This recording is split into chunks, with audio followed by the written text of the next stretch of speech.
주세요. 시청자 여러분 안녕하십니까? 2월 18일 비즈니스 투데이의 홍민입니다.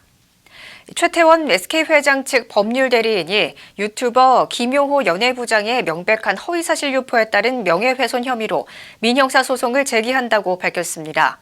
김용호 연예부장은 지난 16일 회장님의 그녀는 누구일까요? 라는 제목의 유튜브 방송에서 최 회장이 한 여성과 식당에서 식사하는 모습을 찍은 사진을 내보이며 현재 동거녀인 김희영 씨가 아닐 가능성이 높다는 주장을 펼쳤습니다.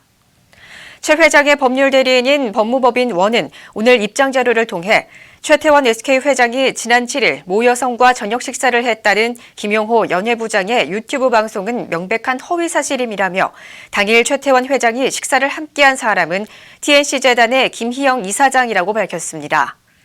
이어 심각한 사생활 침해와 허위사실 유포가 반복되고 있으며 불순한 목적마저 의심된다. 타인의 사생활과 관련해 아니면 말고식의 무책임하고 악의적인 허위사실 유포는 묵과할 수 있는 수준을 넘어섰다면서 이와 관련하여 가능한 법적 대응을 다하여 사실을 바로잡고 그 책임을 끝까지 물을 것이라고 강조했습니다. 한진그룹의 경영권을 놓고 갈등이 고조되는 가운데 조현아 전 대한항공 부사장과 KCGI, 반도건설 3자연합의 한직할 사내이사 후보로 추천된 김치훈 전 한국공항 상무가 17일 한진칼 측에 후보 사퇴의사를 밝혔습니다. 그룹 출신 인사가 이탈하면서 3자연합이 제안한 이사진의 외부인 성격이 짙어져 다음 달 주주총회를 앞두고 타격이 불가피할 것으로 보입니다. 김 전 상무는 17일 한진칼 대표이사 앞으로 보낸 서신을 통해 3자연합이 주장하는 주주 제안에 동의하지 않으며 본인의 순수한 의도와 너무 다르게 일이 진행되고 있음을 유감스럽게 생각한다며 3자연합이 추천하는 사내이사 후보에서 사퇴하겠다고 밝혔습니다. 이어 칼맨으로서 한진그룹의 입장을 충분히 이해하고 오히려 동료 후배들로 구성된 현 경영진을 지지하는 입장이라고 덧붙였습니다. 국내 10대 그룹사 중 시가총액이 늘어난 곳은 삼성과 LG, SK 등 3곳뿐인 것으로 나타났습니다. 18일 금융정보업체 FN가이드에 따르면 지난 14일 종가 기준 삼성그룹 16개 종목의 시가총액 총 합계는 524조 1,935억 원으로 집계됐습니다. 올해 반도체와 2차 전지 등 기술주가 강한 상승세를 보이며 삼성그룹 시가총액이 한 달 반 만에 48조 원 넘게 증가한 것입니다. 삼성에 이어 두 번째로 시총이 많이 늘어난 그룹은 LG그룹으로 13개 종목의 시가총액은 84조 4,370억 원에서 93조 100억 원으로 8조 5,730억 원 증가했습니다. 작년 말 기준 그룹 시총 상위 4위였던 LG그룹은 SK와 현대차그룹을 제치고 2위에 올라섰습니다. 코로나19 감염증 여파로 부품 조달에 차질이 생기면서 현대 기아자동차의 공장이 또다시 멈춰섰습니다. 18일 자동차업계에 따르면 현대차는 이날부터 20일 울산 1공장을 임시 휴업하기로 했습니다. 울산 1공장은 벨로스터와 코나 등을 생산하는 곳입니다. GV80과 팰리세이드 등을 만드는 울산 2공장도 21일 휴업을 검토하고 있는 것으로 알려졌습니다. 앞서 현대차는 코로나19 사태로 협력업체 중국 현지 공장에서 생산하는 와이어링 하니스 공급이 끊기자 지난 4일부터 순차적으로 휴업을 진행한 바 있습니다.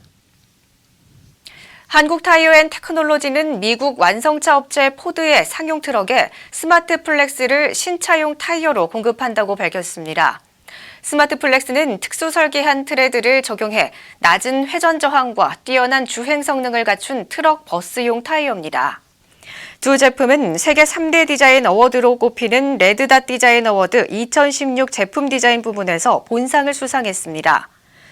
한국타이어 관계자는 앞으로도 지속적인 R&D 기술 혁신을 통한 품질 경쟁력 향상으로 프리미엄 브랜드 위상을 더욱 강화해 나갈 계획이라고 밝혔습니다.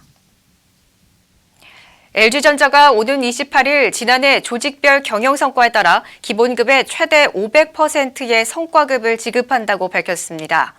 LG전자에 따르면 생활가전을 담당하는 H&A의 가정용 에어컨 사업부가 기본급 500%의 최대 성과급을 지급받았습니다. 그 뒤를 이어 청소기 사업부가 450%를 받고 PC 냉장고 사업부와 한국영업은 각각 350%를 받을 것으로 보입니다. 다만 휴대폰과 자동차 부품 사업부는 성과급 대신 격려금이 지급될 것으로 보입니다. 삼성전자와 LG전자가 유럽의 특허 괴물 업체로부터 동시에 지식재산권 침해와 관련된 분쟁에 휘말렸습니다. 18일 업계에 따르면 아일랜드 더블린에 본사를 둔 네오드론은 최근 미국 국제무역위원회의 모바일 기기 및 PC 등에서의 정전식 터치 기술 관련 특허 침해 혐의로 삼성전자와 LG전자를 제소했습니다. 2018년 12월 아일랜드에 설립된 네오드론은 세계 각국에서 특허를 사들인 뒤 글로벌 기업들을 대상으로 소송을 제기해 수익을 창출하는 이른바 특허 괴물 업체인 것으로 알려졌습니다. 업계에선 삼성과 LG 등 국내 기업 외에도 애플, 아마존과 같은 유명 글로벌 기업들이 동시에 피소된 만큼 개별 업체 입장에서 큰 타격으로 이어질 가능성은 크지 않은 것으로 보고 있습니다. 작년 한 해 20대가 가장 많이 결제한 온라인 서비스는 네이버로 쿠팡과 배달의 민족, 이베이 코리아 순으로 결제 금액이 높은 것으로 조사됐습니다. YG 리테일이 지난 2019년 한국인이 많이 결제한 온라인 서비스의 세대별 추정 결제 금액을 조사한 결과 30대는 네이버와 이베이 코리아, 쿠팡, 11번가 순으로 많이 결제했습니다. 반면 40대는 이베이 코리아와 네이버, 쿠팡, 11번가 순으로 많이 결제했으며 50대 이상은 이베이 코리아와 쿠팡, 네이버, GS 홈쇼핑 순으로 나타났습니다. 진중건 전 동양대 교수가 윤석열 검찰총장 부인의 주가 조작 내사 관련 보도를 작심하고 비판했습니다. 진 전 교수는 지난 17일 자신의 페이스북에서 지난번엔 한겨레, 이번엔 뉴스타파가 또다시 윤 총장을 묻어버리려다가 실패한 듯하다며 정말 우스운 것은 윤석열이 결혼한 게 2012년인데 그 전의 일로 엮으려 한들 어디 제대로 엮이겠느냐고 비판했습니다.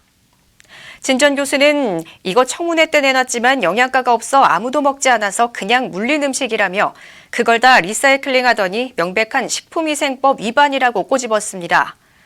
앞서 인터넷 비영리 언론 뉴스타파는 경찰 수사첩보 보고서를 인용해 김 대표가 도이치모터스 주가 조작 사건에 연루된 의혹에 대해 경찰이 2013년 정식 내사를 벌였던 것을 보도했습니다. 비즈니스 투데이 오늘 준비한 소식은 여기까지입니다. 시청해주신 여러분 고맙습니다.